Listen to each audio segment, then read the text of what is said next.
And we're live. This is the extra bit for our YouTube peeps out there. Candid. This is yeah. I think yeah. The other, or was it this show or the other show where I jokingly did a little bit extra for the Spotify people?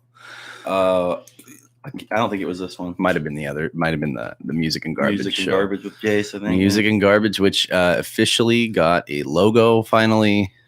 I'm excited about that. I just went ahead. I just went and bought one, kind of a generic one, just for now until we get kind of our own feed going, because it's part of the Long Shots Sportscast family.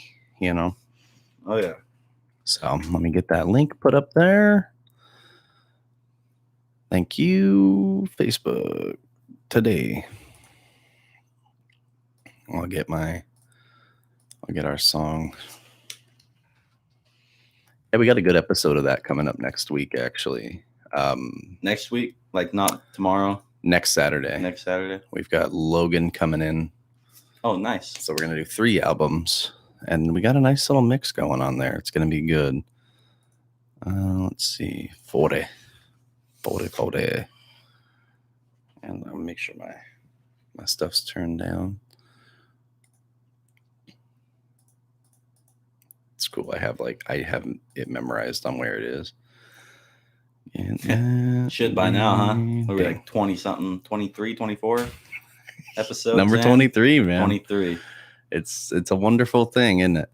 Yeah, crazy to think about. It really is. It doesn't seem like it's been that long, but at the same time, looking back, it has. It's speeding by now that we have sports. We have actual sports.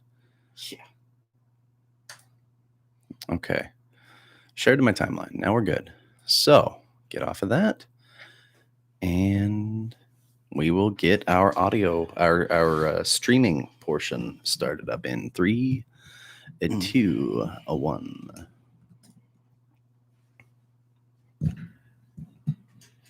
Amateur hour, Mike. Come on.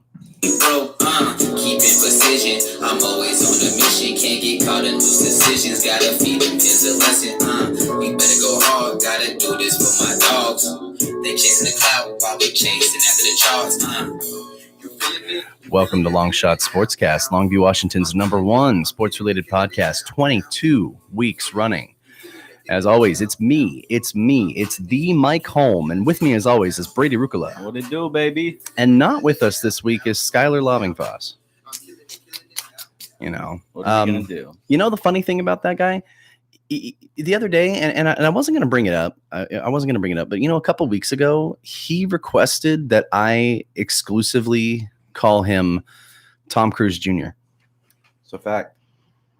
He literally said, if you refer to me as anything other than Tom Cruise Jr., I'm going to be upset. Yeah, I think the podcast has gotten to his head a little bit. Yeah, I don't know where he's all running around, before the podcast, he's all talking about how his uncle's the 9th winningest minor league coach of all time, and now he's all talking for baseball, and now he's all running around. I got a show now, guys. Now I'm getting my own golf balls. Oh yeah. His own golf balls. I'm getting my own golf balls now. The logo on there, yeah, thinking he's hot shit. I'm surprised he put the logo on there. I'm surprised he just didn't put his face on there. Yeah, honestly, 2 weeks ago, and I was really cool about it. I was really cool about it. We made up that whole thing about him possibly having Rona last week, and I was just going to put it aside. 2 weeks ago, he told me he needed to take a 3-week break from the show because I wasn't supplying him with Fig Newtons and Tab Cola at the start of every episode. Yeah. Can you believe that shit? Yeah. So I can believe it. Yeah. So he's gone this week.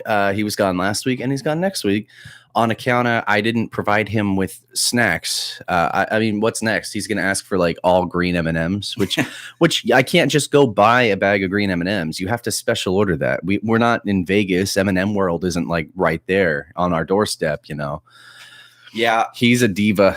Skylar's a big time diva. But you know what? We've got a great show ahead for us.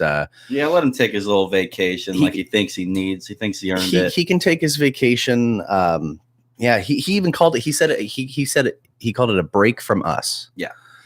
He's like, I need a break from you guys, and I was just like, are you? Whoa, all right, big words there. But you know what? We're not going to let that get us down because we have some cool stuff to talk about. For one, yeah, that's nothing new to me and Mike. First, yeah. For one, first and foremost, the NBA bubble. The last day of the bubble is today. However, the play-in for the West has already been locked up. We've got Portland and Memphis. After a wild series of events. My God. We saw, I mean, this bubble has been insane. We've seen guys get hurt. We've seen guys underperform. We've seen the Suns go 8-0. The Suns, who were the bottom-ranked team in the West, went 8-0, undefeated. Very unfortunate. But they didn't count on the Blazers going 6-2, and that's exactly what they did. I mean, yeah, I think I was seeing predictions coming into it, maybe like 4-4, something like that. Nothing more than that. Well, and we talked about heading into this. The Blazers had a tough schedule, incredibly tough schedule. And to think that you had a schedule in which you played Houston, Denver, the Clippers, Boston, Mavericks, Dallas, Philly. That's some tough customers, and then it was front loaded by a Grizzlies team that was definitely in your head, and a very surprising Brooklyn Nets team on the back end. Nets, man, with 3 of their starters out, and to think 4 starters out, and to think you only gave up 2 of those games. The Blazers only gave up 2 of those games. Yeah. Damian Lillard has come out of his, he's been playing out of his mind.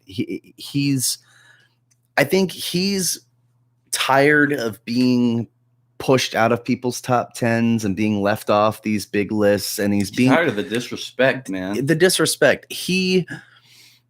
And I'm going to be accused of being a homer here, but he's reminding me of the same way that Keenan Allen is lashing out on Twitter about the lack of respect on his name. It's the same thing. I mean, Damian Lillard, we've talked about it.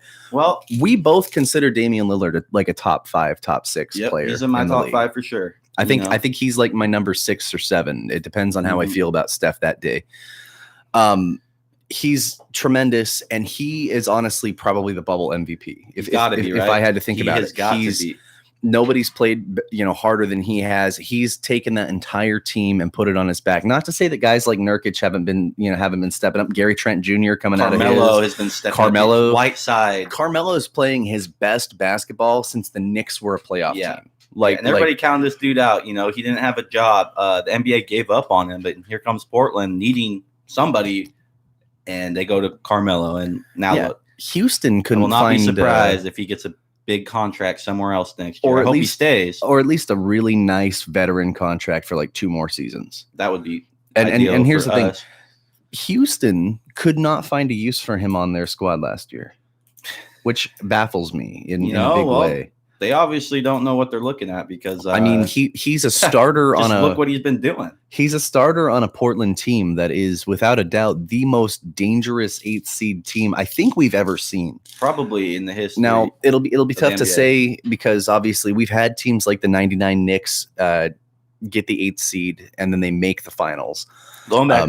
We need to see and we've had teams like like we believe like the Warriors that come out and they upset a Mavericks team that looked poised to win that year with an MVP like Dirk Nowitzki that year. Yeah. But you're going to catch the Lakers while they're sleeping. The Lakers don't have Avery Bradley. No. They don't have Rajon Rondo. So they're stuck, when it comes to guards. The question is for the Blazers, and I want to get into kind of what we're worried about because frankly speaking, there's 2 things. One, I don't think you have anybody that can guard LeBron that has like enough real dog in him that can guard LeBron. Stop right there. Here's the thing.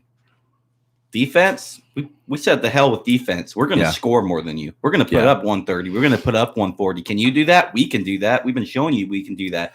That's what's happening right now. The thing is, so defense, I don't. You guys have shown it. My only concern, because the Blazers are facing the Lakers here, is it's not like Warriors Cavs where you've got like one guy or LeBron's early Cavs teams where you've got just LeBron and a bunch of B teamers. It's like You got LeBron and you've got AD, who doesn't feel the pressure of being the only guy anymore. No, he doesn't need to. It doesn't matter. I mean, LeBron, he doesn't feel the pressure of being the only guy anymore. He doesn't have to do it all anymore. AD routinely shuts down in fourth quarters, routinely, but he doesn't feel the pressure of having everything on his back in the same way that Damian Lillard does. Yeah, the way I see how it goes down, man, is Portland either needs to figure out a defensive scheme. Yep. But part of me feels like they're just like, to hell with it.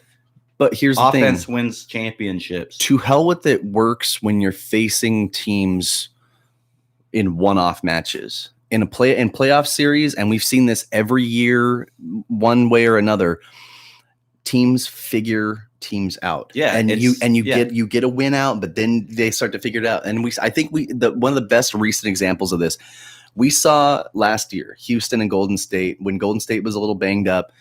Houston was demolishing them, and it looked very much like they were going to cap them off, and that was going to be it. And Golden State swapped their strategy midway or a couple more games in, and took that thing back. And I believe in 7. I think it went to 6 or 7. 6 or 7, but they lost. I think they lost like the first 2 games of that series. Yeah, or they were down like 2-1 or something, and everybody was like, "Oh my god, like Houston could do this." And because when you're playing a team for, minimum 4 games, you figure them out, and you figure out, okay, this guy's running real hot. They're kind of doing that in the bubble right now. We saw Gary Trent Jr. have an amazing first 3-4 games where he's stroking threes, and he had a great game last night. But he had a couple there where they were definitely like, this guy's a threat. They weren't letting him get any space. They were. It was the Mavericks, right? Yeah, the Mavericks. They're like they Mavericks, knew exactly. The Mavericks knew, and he's nothing to mess with. They said we can't let him get around. But that's not Gary's only strong suit. This dude, he is a great defender. I have not seen an NBA player in a while play defense like that for a small guy like him. He comes out with steals too. That's what I'm saying, man. He smothers them. He gets charges, blocks. I've seen him get some rebounds, man. He is straight up gym rat. He plays. He gets steals. He plays really hard. My thing is, we're gonna need to see if he's good enough to guard a guy like LeBron. He's not gonna be able to guard LeBron. That's the thing. It's like you've got your height in the paint, guys like Nurk, Whiteside, Collins, that can do their best in terms of keeping guys like Anthony Davis at bay. And Anthony Davis is a freak. It's just a mismatch there, and that's part of Portland's problem here, man. When you got CJ, Gary Trent Jr., and Damon all at the same time, that's what I'm talking about. The offense, that's where the offense comes in. That's where they say we're going to score this many points. Can you? I just think there's no way they're playing that. You can play defense, but it's such a mismatch every time. I've heard people that are less rosy on this that think it'll be a gentleman's sweep and all this other stuff. No, I don't think it's going to be the case. I think Portland wins 2 minimum. I think that I just think that they can catch them off guard, but the defense is the big concern here. They need to come up, because here's the thing: LeBron is going to let you outscore him once, maybe twice. After that, it's a scary scenario. The gloves come off, sure, and you got to figure out a way to scheme around, defense. We saw it in the Dallas game, especially, and in the Brooklyn game too. And actually Jaren Jackson Jr. in that first Grizzlies game. Yeah. You guys got, or I keep saying you guys, but we're trying to be impartial here. The Blazers got annihilated at the 3-point line in a bad way. It seemed like every team that we played, they shoot lights out. Every team shot lights out on the line. That's either lack of defense or they're just on that time. And it felt like that game, unless Lillard was firing off the logo, it seemed like just about every 3 CJ pulled up for at least the last several games has been just snake bit right from the get-go. Game pulling up from the logo. How about that? I'm sure everybody who's listening to this saw that near half-court shot that he did in the last game. That was some money stuff. And you think about it. This is a logo shot. That court, that's 30 to 40 feet, 35 to 40 feet. Guess what? He hit 54 of those He hit 54 of those this season. 54 this season. That's almost more than Steph Curry's hit his whole career. That's the thing. Dame Lillard. They remind me, and here's the thing. I love Steph Curry. I love the way he plays, man. Yeah. But there is nobody who makes it look more comfortable from shooting that far than Damian Lillard. Yeah, Steph can do it, but it doesn't look very comfortable. He's got to really freaking get his legs into it. It's the thing.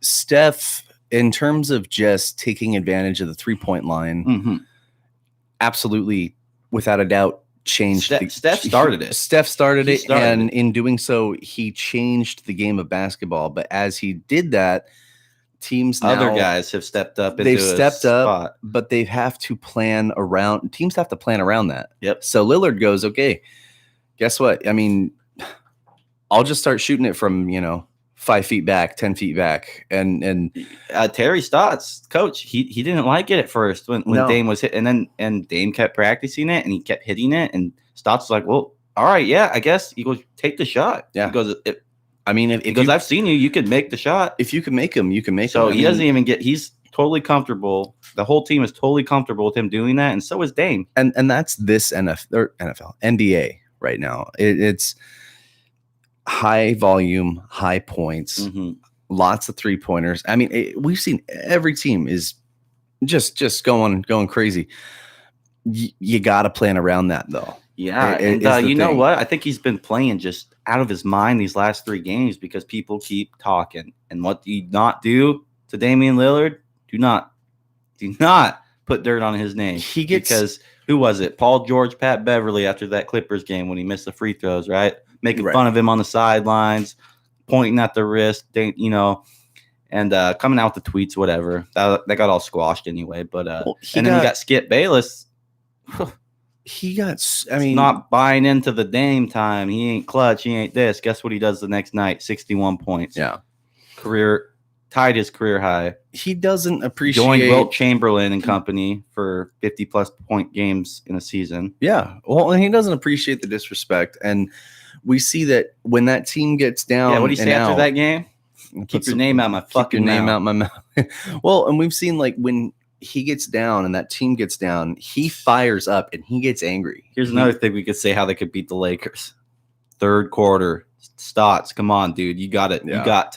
You got to figure it out. There's got to be a different strategy because why is it since I've ever watched the Blazers, third quarters fall apart.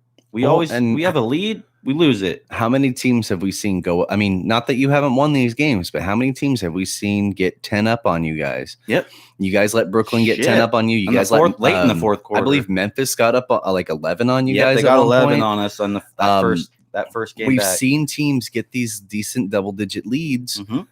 If you're falling apart in the third quarter to that degree that you're letting Brooklyn, and it sucks. And it's all due respect to Brooklyn. Those guys, you guys, I respect the hell out of those guys for coming out at us like those that. Young, fresh kids are playing out of their minds in the bubble. They're trying to get contracts, man. They're trying, but if the Blazers are letting them come out and get 10 on them in the double or in the third quarter like that, what are the Lakers going to do? Well, and here's the thing too, man. It's making Lillard have to play so many minutes. Yeah, he's got to we lose a big lead. Now he's got to play more. He's playing 40, 44 minutes a night, dude. Lillard already. All of our guys are playing so many. They have to be, and we've had to do it this whole time to where it's like shit. So we better win this one Saturday against Memphis, 11:30 a.m. Our time zone, to get our guys some rest before the playoffs. Because I believe the first round against the Lakers is going to be Tuesday. Yeah, whoever gets in, and we already talked about it. The Dame Lillard, he plays the game like he has a death wish. The way that he throws himself into the paint and he throws himself at guys, and we see him hit the floor over and over. He puts his body through so much, just in an effort to I'm gonna get these shots. I'm gonna get this and one. I'm gonna do this. I'm gonna do that. I'm gonna go for a steal. I'm gonna just throw myself at somebody in terms of just defense. It's insane. You can't, you got to figure it out. I mean, Dame can drop 50, 60 points and that's awesome. And he's a wonderful player. But he just a little bit more help. A little more help. And, guys have stepped up. Whiteside stepped up big time in that Nets game. Big Nurk's time. been stepping up Nurk gets Since double he's digit. been back. He's gotten double-digit boards, I think, for Gary Trent, man. several of the games. Gary Trent Jr., man. Gary. He's my favorite Blazer. And, not to mention CJ, even with that broken back of his, man, he showed up. He showed up yesterday. Yeah. I mean, it was mostly in the first half, but then at the end there, he had some clutch. And he had a clutch shot there at the end, too. And that's going to be the story. If, for one, wow. And Melo, obviously, has been phenomenal. They need to just put out Memphis's fire immediately. Here's the thing: you come out there, you stomp their throats. You have to. You have not to let off the gas, man. Because show why you deserve this. If you can put them away, don't toy around with it. Right, like they've been doing every freaking game. Go out there and just really lay down the hammer. Here's the thing: if you can put them away immediately, then you give CJ that rest, because what I think give all these guys that rest. Look how many minutes they're playing. Everybody gets the rest. CJ, yes, but CJ is your number 2 punch on that team. Yes, he's dealing with that fractured vertebrae in his back. He'll come out and light it up the first 30 minutes of that game. Start aggravating them, and then it's gonna. I mean, that pain's just gonna. I mean, and guys play through pain. That's fine. He played that whole game, but still, it's gonna affect him. At a certain point, it's going to be a given that it's going to affect him. So any rest that he can get is going to play to his advantage. Yeah. But I want to move off basketball for a brief minute. We've got some decent matchups. Oh, actually, I want to move off the Blazers anyway for a minute. We've got some a decent confirmed matchup. It's going to be OKC versus Houston, and something to note: Russell Westbrook is out, at least indefinitely for a few games. He's been injured the last couple. It wasn't just a healthy scratch thing. He's been hurt, which gives Chris Paul and the Thunder a really good chance. How long has he been hurt?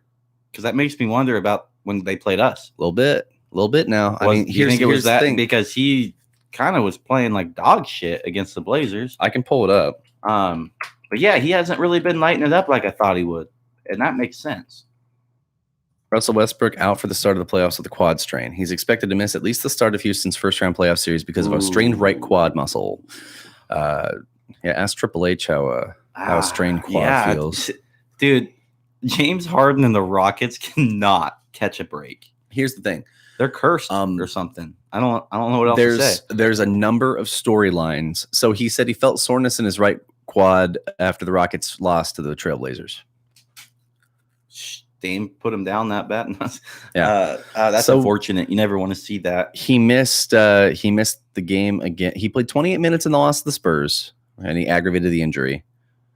D'Antoni said Wednesday that he didn't think Westbrook aggravated the injury, but he missed the game against the Pacers, and he was ruled out for the game against the Sixers. So here's the thing. I wasn't even watching those. So. There's a number of other storylines going into this matchup, though.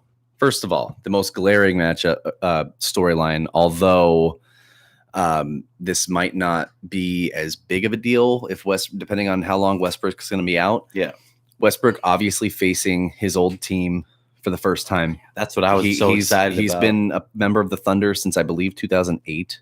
Since the beginning, it's 07 or 08, I think. Because him, James Harden, and Kevin Durant, right? Yeah.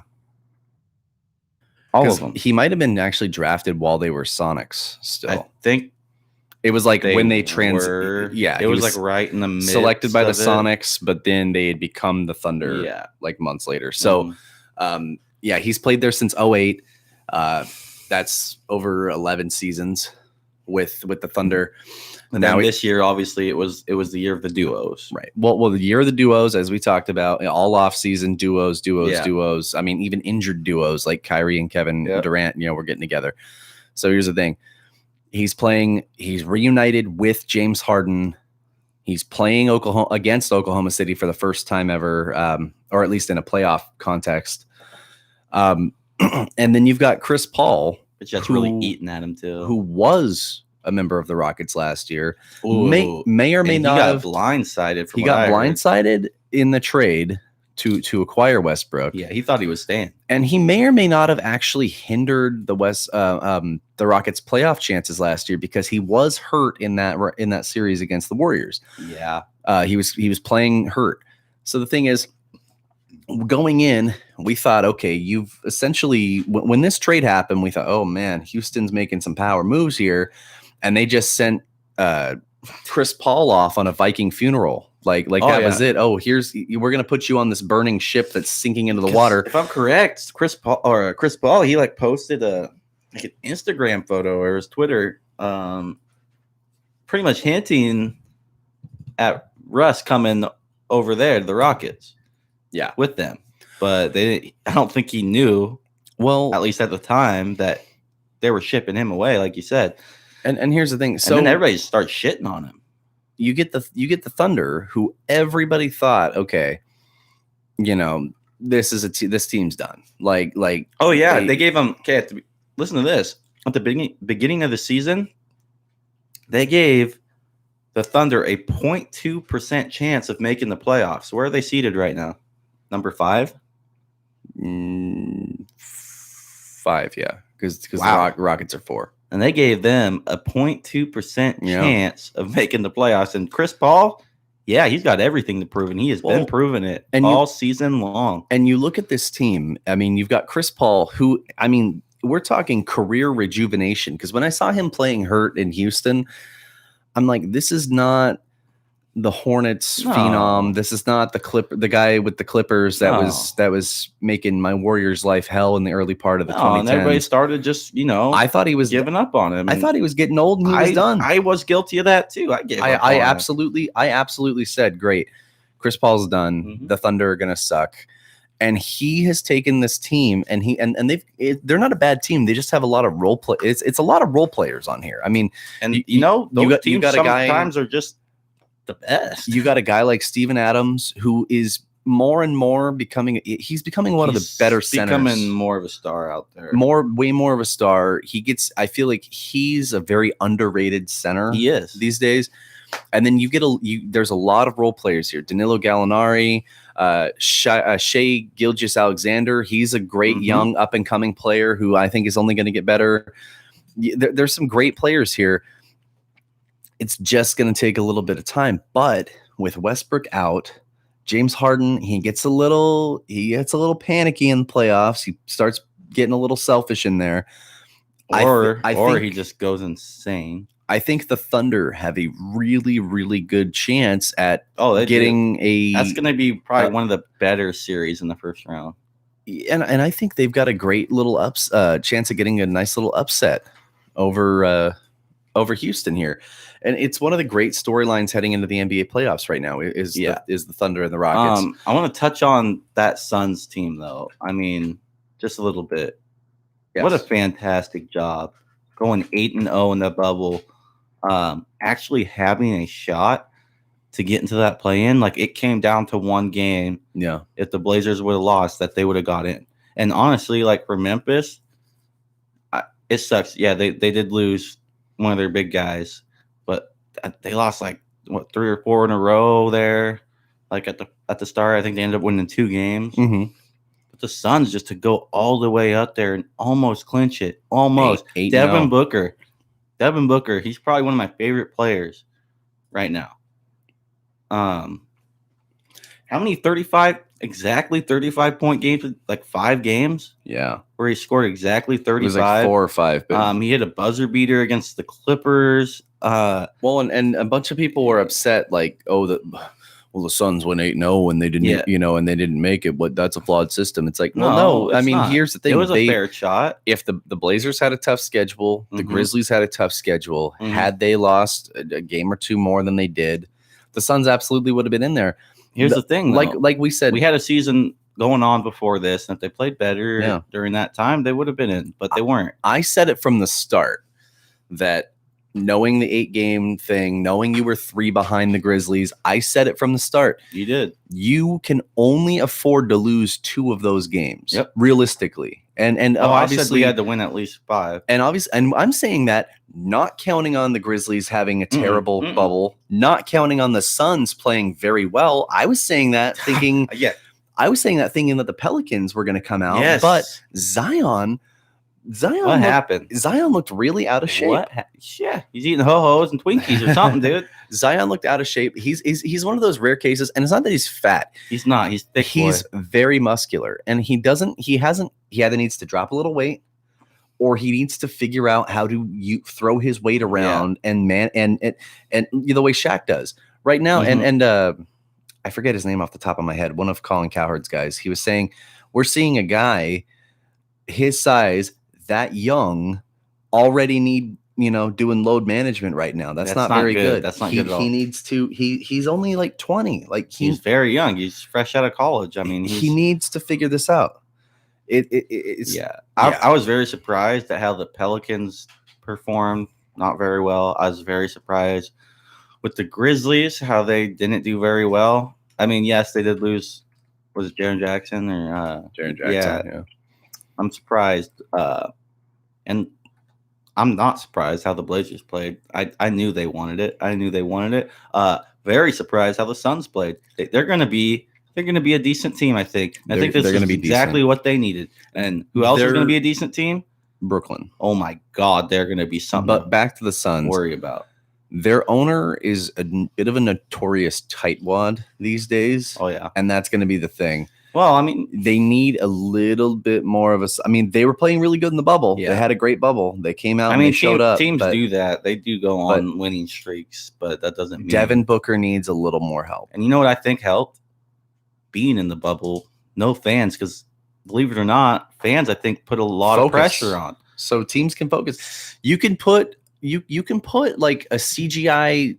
Home stadium decal on there all you want. You can crowd noise, all that. And you can have them on reader boards and stuff. Mm-hmm. It's not the same thing. Mm-hmm. If you were doing that in the NFL, trust me, I've been to plenty of games. Think about if you did that in the NFL.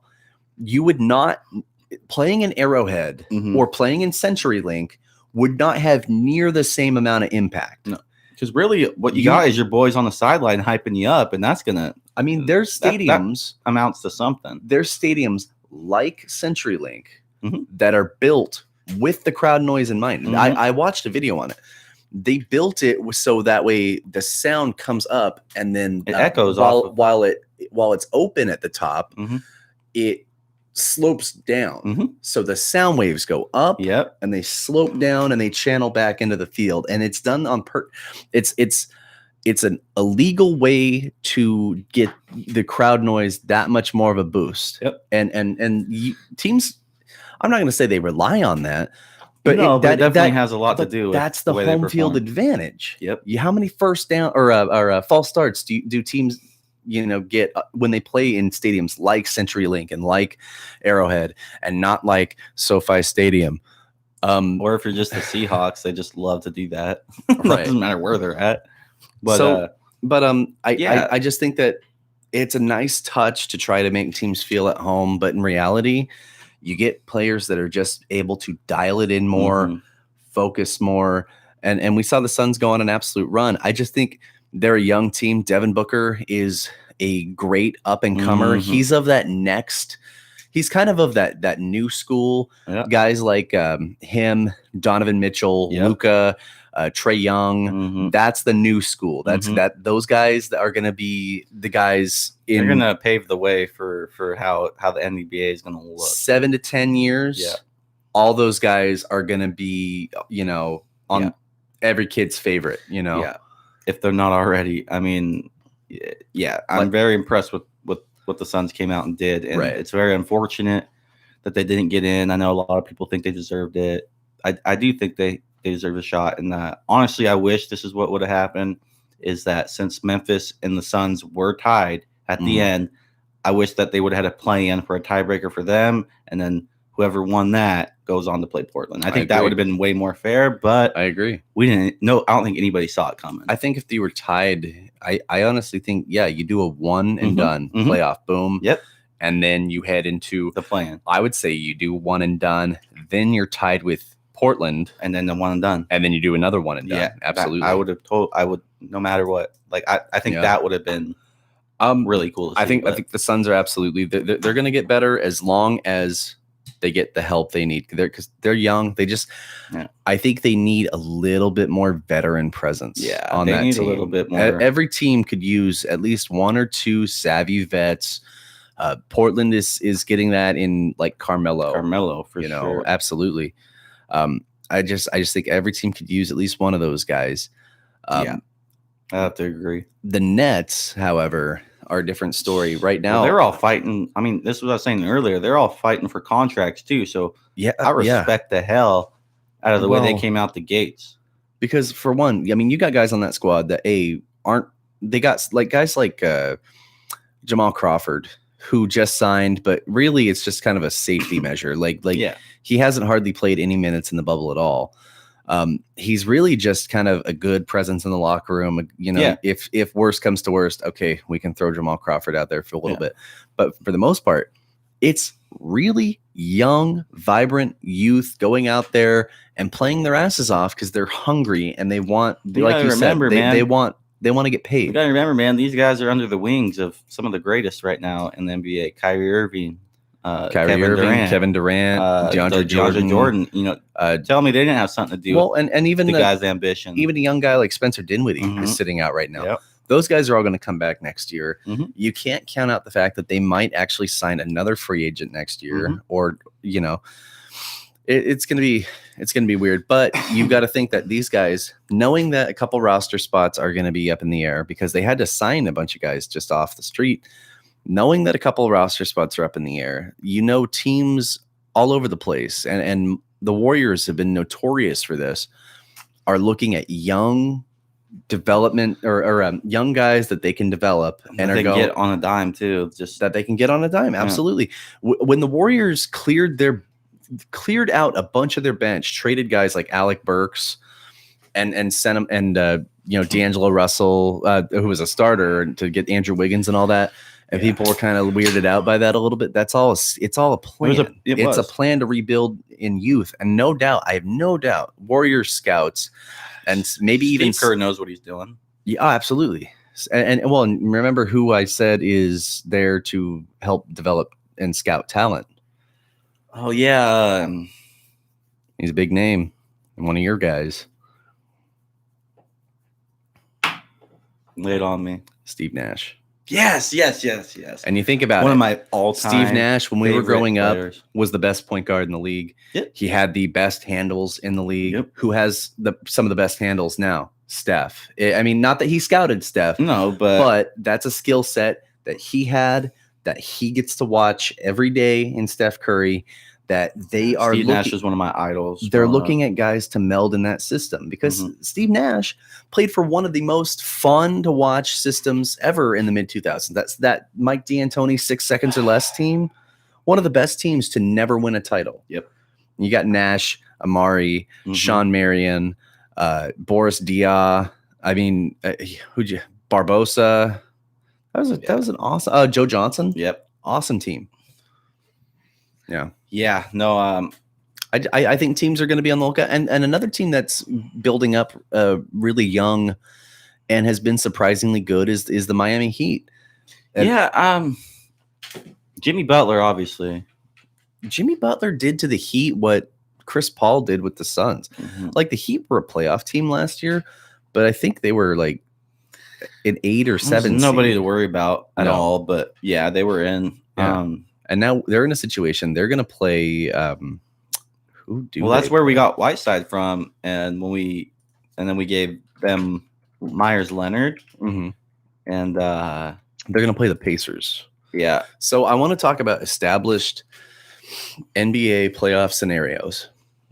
So right now, the Eastern Conference is cut and dry. Yeah, it's already a wrap there. There was really no chance. There was a little bit of a chance of a play-in, but not really. You've got the Bucks and the Magic. Well, the Warriors the Wizards got that one win, so that put them back in 9. They were at 11, which was embarrassing. Bradley Beal needs to get off that boat and fast. So does I like him. He just came from Gonzaga. Hachimura's stuck there for a minute. It sucks because it's a bad organization. He's young. Sorry if they're not a Wizards fan listening. It's just not a very good basketball culture down there. But you've got hasn't been for a long time. No, it really hasn't. You've got the Bucks and the Magic. They're going to go one-on-one. I wonder who's winning that one. You got the Raptors and the Nets. Bucks and Magic. I think that the Nets could steal one, but Nets and Raptors, right? Yeah. But realistically, the Raptors will take that. Celtics, 76ers. Ben Simmons has been out indefinitely. Obviously, that's the Celtics one to take. So what's the day-to-day on Embiid? What's going on? What happened to him against that Portland game? He landed weird. Yeah. Landed weird. They took him out of the game, and I haven't seen him play since. Sixers, Joel Embiid exits with wrist injury, X-rays negative. Well, he's just getting hurt all over the place, but that's been the thing about him all the time. This is why I like Joel Embiid. I don't rate him as high as everybody else does because he doesn't have the health and the reliability. Give me a healthy Joel Embiid, and then we'll talk. We'll talk top 5, top 10. Maybe absolutely probably top 10. But until then, until I can see a health. At least for 2 seasons. No, thank you. At least for a couple seasons, him healthy. No, I'll take Karl Anthony Towns before I take Joel Embiid. Sure. Right I'll now. take Cat all day. I just can't. I can't deal with. I couldn't build a team around him knowing that he's gonna miss X amount of games with this injury and that injury because they build up. Look at Yao Ming. Yep. Injuries build up over time, and not just big guys. Allen Iverson. How many times did that guy get hurt over his career? That's stuff happens. And then this one right here, this series right here could be the closest of the first round and the least predictable of the first round, the Heat and the Pacers, which the Pacers have been an interesting team. Malcolm Brogdon signed with them in the offseason. You better watch out, man. They're scary. Who'd have thought that a Pacers team without Paul George, they're coming on strong, man. They're doing just fine. They're quiet. Just fine without him. Now, Western Conference. Lakers obviously don't know who they're going to play yet. We're kind of leaning. We're leaning Blazers because of especially with the Grizzlies' loss of Jaren Jackson Jr. But we'll see there. Clippers, Mavericks. My gut says Clippers, but honest to God, it's going to be a shootout. I'm not saying the Mavericks take it, but I'm saying Luka puts up an impressive showing. I think it goes to 7. I think it goes to 6 or 7. I think that's fair. Nuggets and Jazz. I like the Jazz a lot, but we've been saying this. Now, I don't know, man. Jokic doesn't seem to have found his step in the bubble. He hasn't showed me a whole lot, and maybe they don't need. Maybe there's something I don't know, but obviously they didn't really need to win a whole lot of games there in the bubble. I know they restricted some minutes and all that, but I haven't really seen a whole lot of Jokic that I used to see last season. I mean, Jokic has he's refraining from the 3. He seems to be struggling in the paint a little bit. I mean, he still got it. He's still solid, but we're gonna need to see the cerebral side of him in the playoffs and able to analyze this Jazz team, knowing that they could take a loss or two but this is cut what them happens. away and figure them out. We see it every year though in the playoffs. Mm-hmm. I mean, these guys perform way different than the regular season. So the Jazz, their chemistry, which everybody I think was worried about. I mean, they've dropped from 4 to 6, but I think everybody was worried about the Jazz's chemistry going into this thing because they started the COVID thing in the NBA. Yeah. Rudy Gobert really didn't do himself any favors here with Donovan Mitchell, but they seem to be all right. Yeah. Mike Conley signed with them in the offseason. He hasn't really done a whole lot for them, but he's a veteran presence that I think is not to be ignored. And especially in the playoffs, it's youth and youth. What more could you ask for there? So that's going to be a close one. I lean Denver just because I've been singing their praises all up and down. I mean, I'd probably say doing this show. It probably goes to I don't know, at least 5 or 6. And then you've got the Thunder and the Rockets, 2 teams, 44 and 27. You've got Harden and Paul. Westbrook is out at least for 1 game.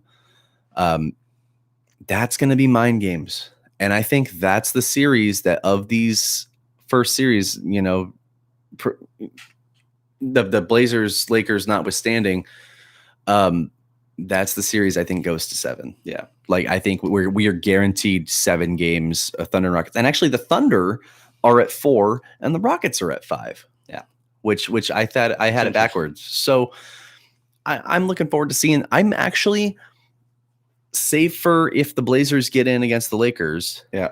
Thunder and Rockets is the series I am most excited to watch. I'm really looking forward to seeing this thing, and I'm going to be rooting for Chris Paul all the way. Yeah, I would have to agree. I mean, not my most excited. If the Blazers get in, obviously I'm going to be most excited for the Blazers Lakers. I think a lot of people are, but yeah, that Rockets Thunders, I'm very excited for it too. And I'm rooting for Chris Paul and the Thunder. And I've been saying, if it were not for your obvious front runners playing extremely well, LeBron, Giannis, and I mean Dame, honestly, in the bubble especially, Chris Paul would be up there for the MVP award. Yeah, just for what he's been doing with that team. But I'm really excited for these matchups overall. I think the Eastern Conference matchups, aside from Heat Pacers, so it's these 4 or 5 matchups.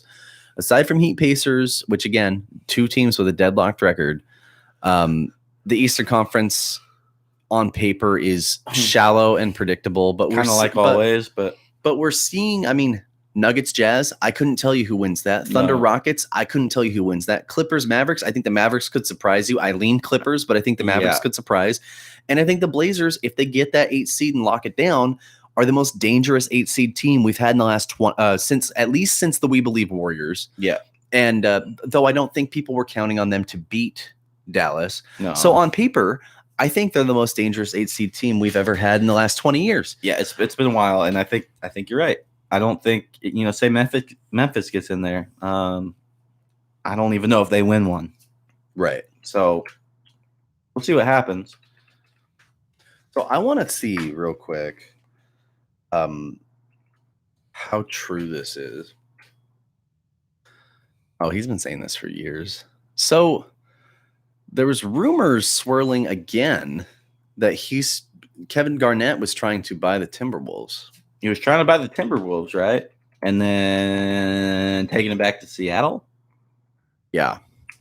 Not back to Seattle, but just moving them to Seattle. And, well, you know what I mean. Taking Seattle Sonics.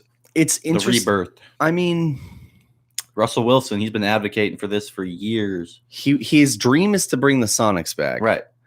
But he's trying to buy the Timberwolves. I mean, as a guy who has said multiple times, I will gladly become a Sonics fan when they return, if they return. I'm happy. However, it's an interesting move when you consider Garnett spent 12 years in Minnesota. I mean, that's the team that drafted him, that gave him his start and everything. How weird is it that he spent so long in Minnesota, and then how weird is that idea that he would buy them and then move them to Seattle? Well, what's his roots in Seattle? Did he grow up there? Does he just? He's from South Carolina, man. I wonder what the deal is with that. I think he's or maybe he just knows, like, that's what people want. Here's the thing about the Timberwolves, though. They don't. I mean, I guess it's Minnesota, right? I mean, they just got a fresh look and logo and all that not too long ago. They don't have any titles. They've been around since '89, about the same time as the Magic have been around. I think the Magic, the T-Wolves, the Hornets, and there was one more team that all kind of came in the Heat, I think, where 2 of them were 88 and 2 of them were 89. Yeah. So they've been around the same time. Obviously, the Heat have won titles, but 3 of those teams have not. Hornets, which would now be the Pelicans, if we're going by that lineage. Yeah. And then the Timberwolves have not either. They're not like, I mean, they have 1 division title ever. Yeah, not too great. So that would be a team that you could certainly move them. And Minnesota would be butthurt, but that's it. Like, great. Yeah. I if you're going to move a team to Seattle, Minnesota is certainly a candidate that I think you could get away with. I would say that's probably one of the best teams out of all of them that you would do it with. Yeah. Because, what kind of culture is really there besides, Garnett? Other than that, and what did he do? He left to go to the Celtics, right? The Celtics and win himself a ring. Like, obviously he knew there was nothing there. And there hasn't been anything there since. Did you know that he almost got traded to the Lakers? No. But Kevin McHale, who was running the Timberwolves at the time, he refused. He did not want to trade him to a conference rival. So I get where he stands. But of course, he sends him to his old Celtics. Mm-hmm. That's interesting. No bias there at all. Yeah, you know, right. Shit like that happens all the time. It's always Kevin McHale.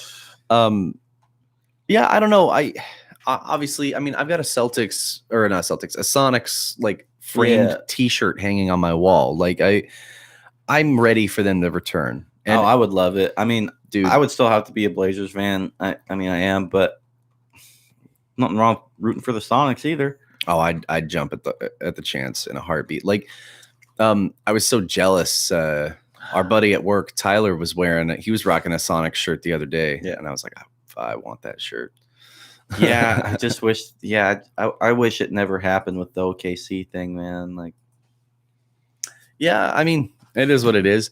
Obviously, I mean, OKC's been pretty good. They've been a decent franchise, making the playoffs, pretty consistently. So can we talk about something that I forgot to talk about last week? The Rock bought the XFL. We didn't talk about that? We forgot to talk about that. I swear I brought it up. I put it in the title of the episode, and I don't think we talked about it. No, we didn't talk about it. Yeah, because I commented. I was like, we forgot to talk about the XFL. Yeah. For one, I love The Rock. I was so sad when the XFL died a death again. We all were. And it wasn't even Vince's fault. But then, of course, Vince had to make himself look worse by not paying Oliver Luck and all this other stuff. God.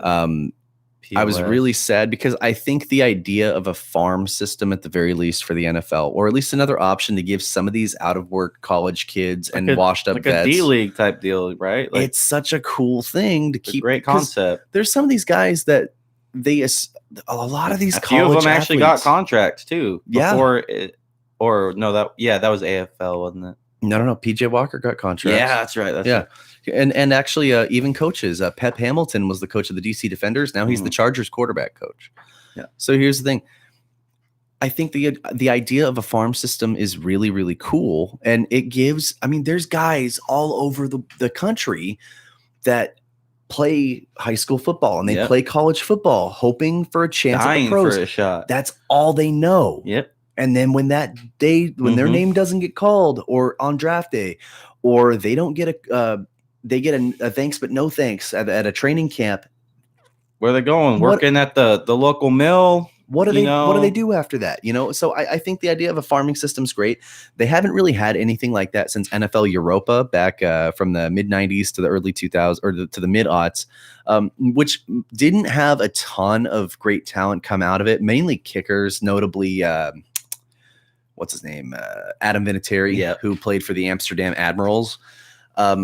But I just think it's an awesome idea. At the very least, you can see some depth, and you can see some guys that maybe teams would have been wary about picking in college because they played for weird schemes. I think that if we had a proper farm system when, say, Darren Thomas declared for the draft, okay, and we had like an XFL team take a chance on a guy like Darren Thomas, that would have been cool. Yeah. That would have been a cool shot. Instead, he kind of tried it in arena football. He got a no thank you from the Cleveland Browns. Yeah, the Cleveland Browns didn't want him because he played in that weird Oregon Ducks system, which we've seen works really well in college. It does. And then these kids, it was specifically Chip Kelly's Ducks, when they go to the NFL, it's a bust.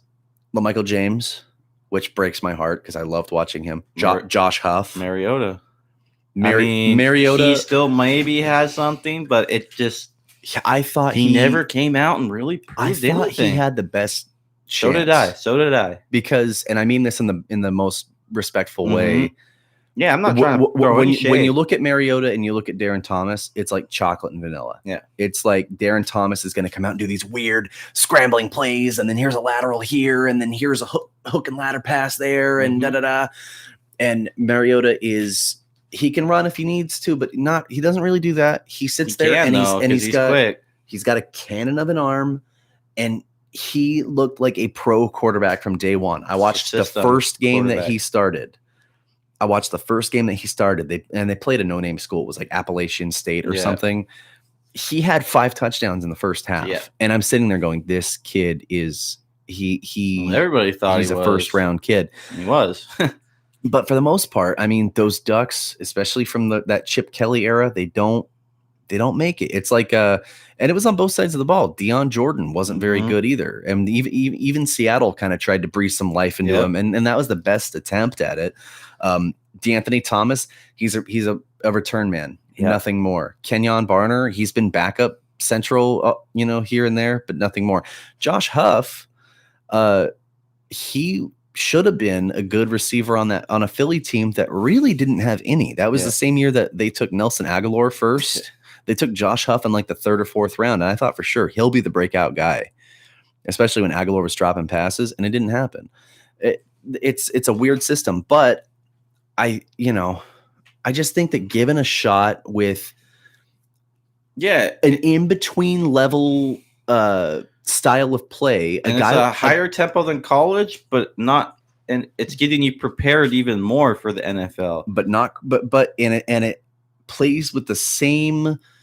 It's the same kind of tempo. It's the same system and style as I just poked my boob mouse back. As the NFL, right? As the NFL. Yeah. Whereas arena football, it's smaller field. Yeah, there's harder hits. It's weird to play on kind of a hard ground. It's arena football. There's this and that, and it's weird, but you want to play just regulation style football at an in-between level. Couple different rules, but not by much. And I love the idea of a farm system. I think I love more than it's just like the NBA with the D League, it's just like that. Why does the NFL not have that?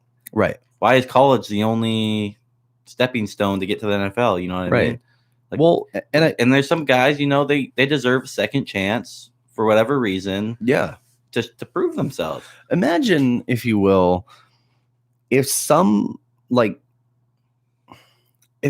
bus, we've had guys that have been perennially known as busts. Jamarcus Russell, for example, who then try to make a comeback.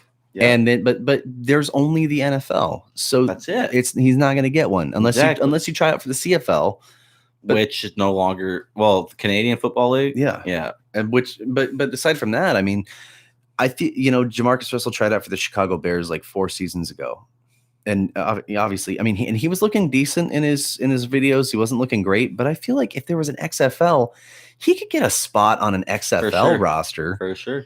I mean, you think about how, like you said, this is all these guys know. Like, this is all these guys know. People are gonna watch it. Like, you're gonna make money from this, right? Like, I hope The Rock does a really good job with it. But I mean, it's giving these guys another shot of doing what they love, and people love watching it. Yeah. So, please, we need this. Well, these guys need this. And to get back to the bust conversation, and who knows? They could end up in the NFL, like we're talking about. It's just a showcase, really. And to get back to the bust conversation, I don't know about you, I would love to see certain busts get another shot. I always not in underdog, not in an NFL standpoint, but I'd love to see a guy who's been labeled as a screw up and a failure for an NFL career come out and maybe light it up on the XFL. Yeah, I mean, if a guy like Jamarcus Russell was given his shot and he came out on an XFL team, maybe as a backup, and then the guy got hurt and he comes in and starts winning a couple games, I'm going to root for him. When the AAF was first started, and that was when you and I first started working together, I was rooting for Trent Richardson on the Birmingham Iron, because I was like, I mean, man, his vision's not the best, but he's coming out there and busting up and getting 1-yard touchdowns and playing like an animal. I live for stuff like that, like moments of redemption where I'm sitting there going, this guy sucked in the pros. Well, that was like, Johnny Manziel. We were here for that. We were dying for him to come out and play really good. And he was actually doing decent. Yeah. He was doing all right. Well, and then I was getting excited seeing guys there was a kicker who sank our season a couple years ago, Young Ho Koo, who plays for the Falcons now. Mm-hmm.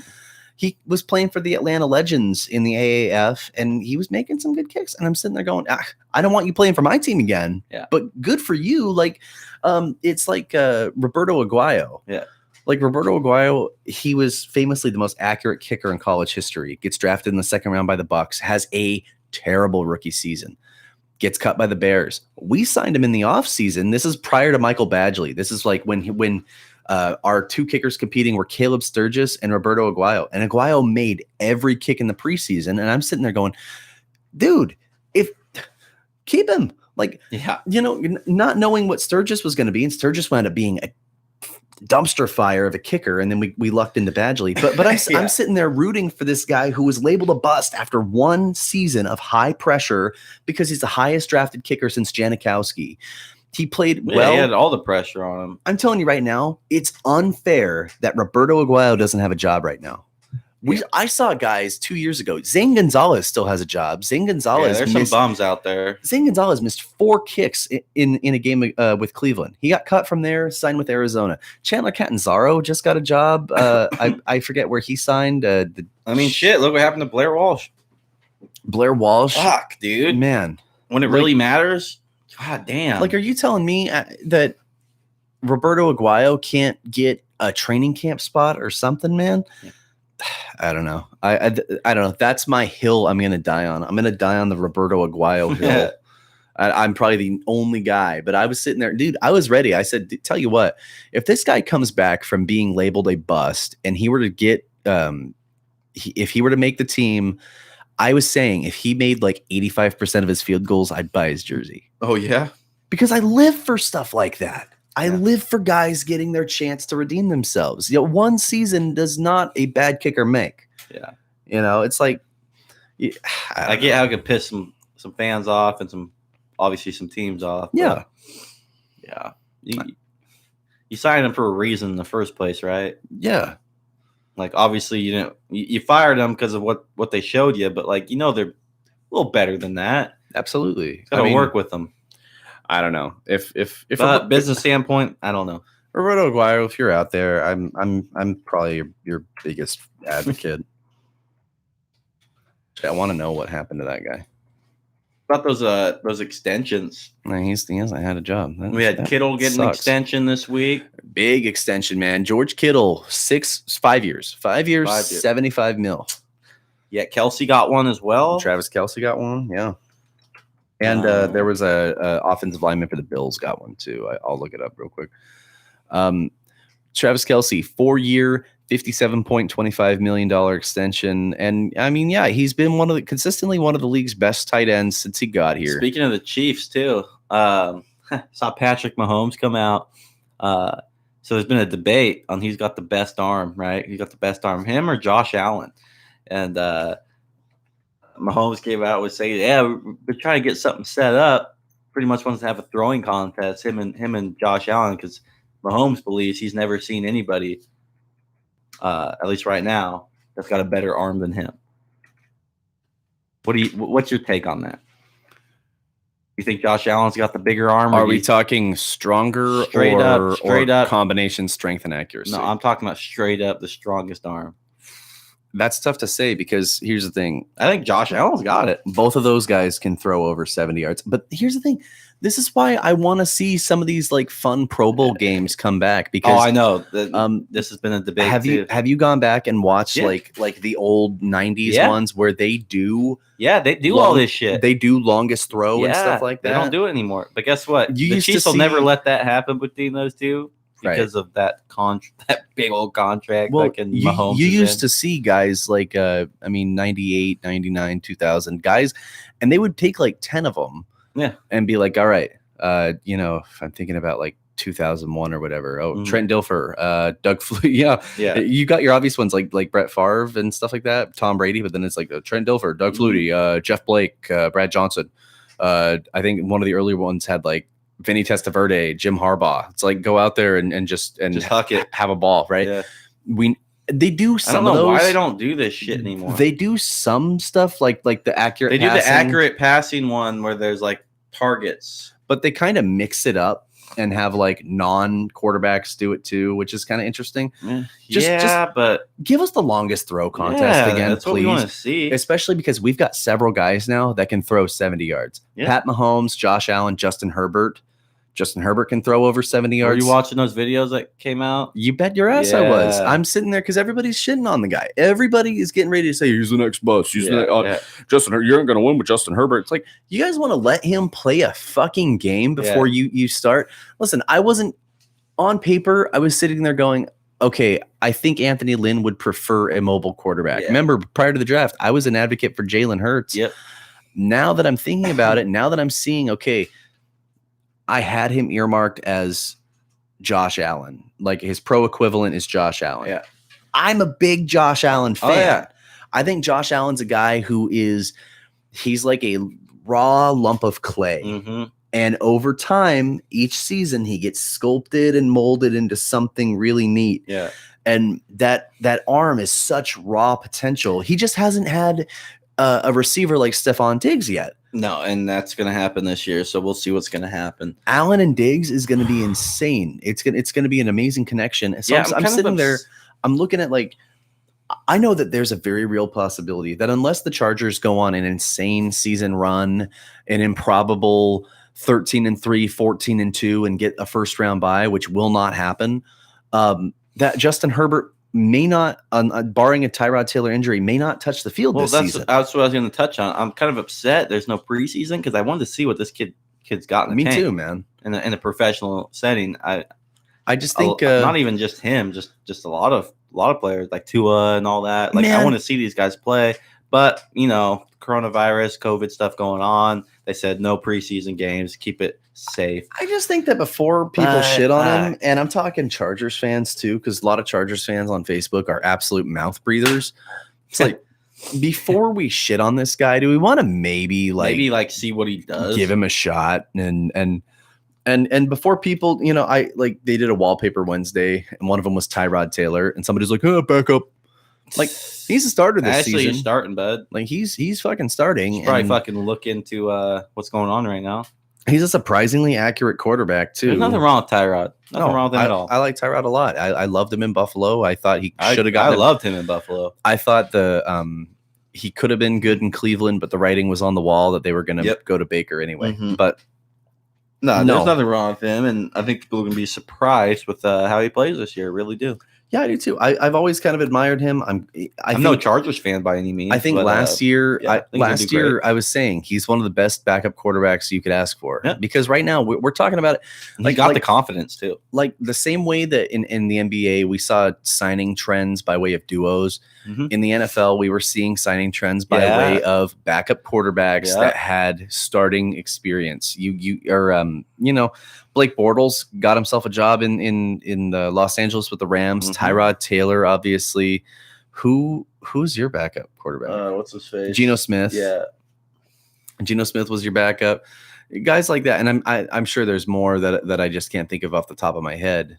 But I don't know. I'm excited. Geno Smith. Remember when he was playing for the Jets? Yeah, he was awful. Yeah, but he played for us for a little bit too. But he never started. Yeah.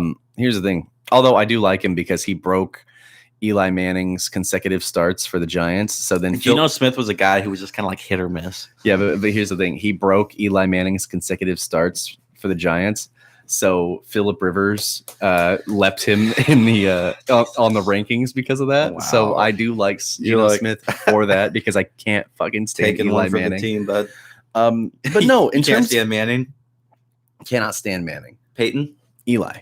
Oh, yeah. I have all the respect in the world for Peyton, and I think Peyton's a funny dude. Peyton's like the cooler older brother, and then you got like the annoying, pesky little shit with a little rat face. Eli, dude, yeah. I find one Chargers fan who likes Eli Manning.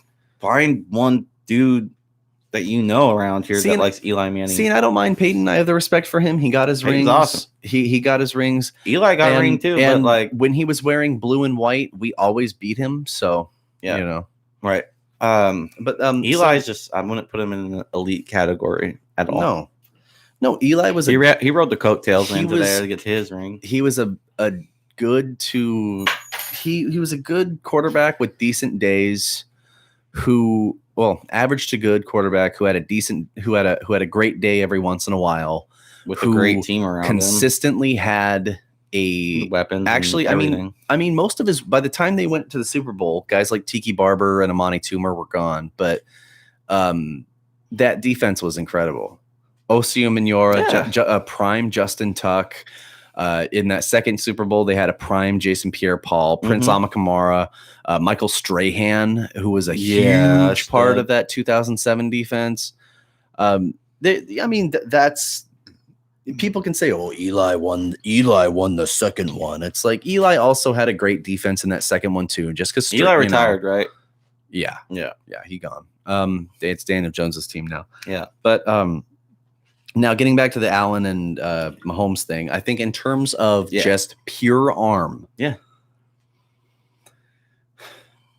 it's close, but I think Allen. That's what I'm. I think Josh Allen in terms of pure arm. If we're going arm and accuracy, now who's the better quarterback? Mahomes. But like I was saying, in terms of arm with accuracy factored in, Mahomes absolutely. Yeah, no, I was just saying, just a straight up, just bomb it how far you can throw it. That's Allen, I think. I'm talking in terms of throwing, like a deep ball, planted or otherwise. I think Josh Allen's got it. Yeah, Mahomes came out and said, he ain't never seen anybody who has a better arm than him, but. And he would try to set something up with Josh Allen, but they're not going to let that happen. If Herbert pans out, and I hope he pans out, I am so on edge of my seat, ready for the showdown between two guys who can just throw 70 yards just when they feel like it. I would love to see her. Like I love Rivers, but Rivers is not a guy that can throw 70 yards. No, not Tyrod Taylor can't throw 70 yards. Tyrod Taylor, guys who can't throw 70 yards. Justin Herbert, man, if he and Pep Hamilton's working with him. Yeah, if he can work on his reads a little bit, because a lot of people call him he's a first read guy. He never gets to his second read. Blah blah blah. Yada yada yada. He's young. If he just takes the year. Watches Tyrod. Yeah. Tyrod's an accurate quarterback. He makes good decisions. Yeah. He just obviously the Chargers they wouldn't just throw some dude out there saying you're our starting QB unless they had all the confidence. Accurate. He makes good choices. He's not explosive, but he's a good solid game manager. He can be.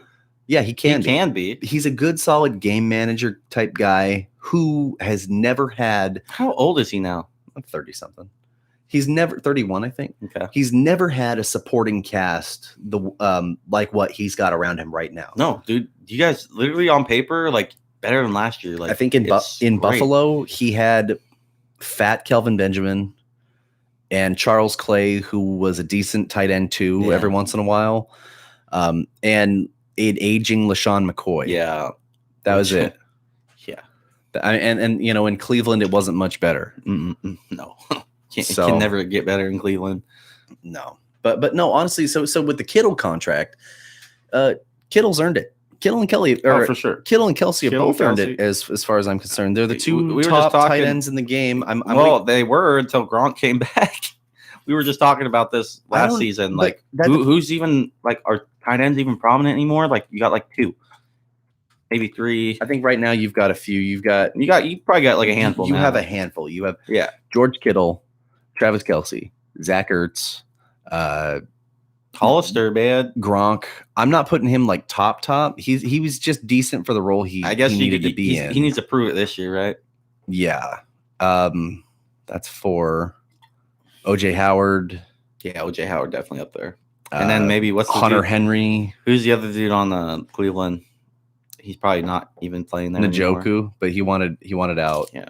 Austin Hooper. Yeah. He was for Atlanta. Now where is he playing? Cleveland. Yeah. That's why Njoku wanted out. Yeah.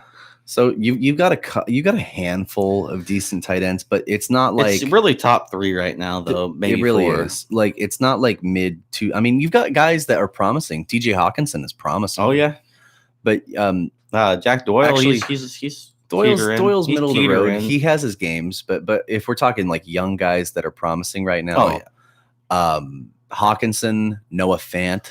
Fant was a little sloppy last year, but I think he'll come into his own. Yeah.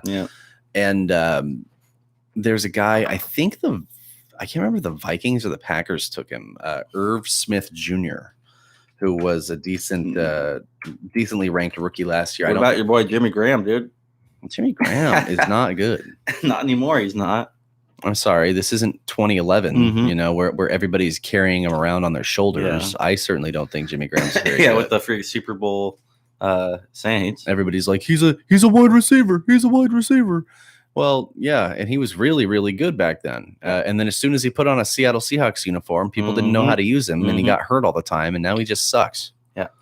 I'm sorry. When and I know everybody's gonna, whine and minge about Aaron Rodgers' play the last couple of years, but when Aaron Rodgers, one of the best quarterbacks of the 2010s, probably the best quarterback of the 2010s. Yeah, I would put him in the elite category. When he can't get anything out of you, that's saying something. That's all you need to know. Speaks for itself. Yeah, absolutely, it does. So I don't know. Like I said, Kittle and Kelsey have earned their extensions. Yep. Somebody on Twitter was like, "Oh, is Hunter Henry going to get that kind of money?" No. Nah, he needs to stay healthy first. See, and I like Hunter Henry. He's a young, up-and-coming tight end, but I want a full season out of Hunter Henry.